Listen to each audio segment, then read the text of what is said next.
ദൈവമേ മൂർഖനെയാണല്ലോ ചവിട്ടിയത്. നീ എന്ത് തേങ്ങയാണ് പറയുന്നേ? എനിക്കൊന്നും മനസ്സിലാവുന്നില്ലല്ലോ. ഇങ്ങനെയൊന്നും അല്ലടാ. ഇത് നമ്മക്കിന്ന് പോണ്ടേ?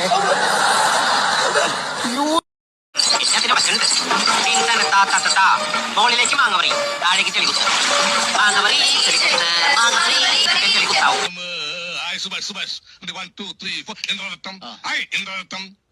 രംഗച്ചേട്ടൻ കാണിക്കുമെന്ന് പറഞ്ഞാൽ കാണിക്കും. ചെറിയ സാധനം കൂടി കാണിക്കാണ്ടല്ലോ, അത് എന്താണാവോ? എന്ത് പണ്ടാവില്ല മക്കള് കൊയ്തെടുത്തേ, നമ്മുടെ മക്കള് കൊയ്തെടുത്തേ. ഇനിയുള്ളത് ഞാൻ പറഞ്ഞു തരില്ല. നീ എന്താന്ന് വെച്ചാൽ ആലോചിച്ച് ചൂടി കൊച്ചമ്മിണി പെണ്ണു വന്നാൽ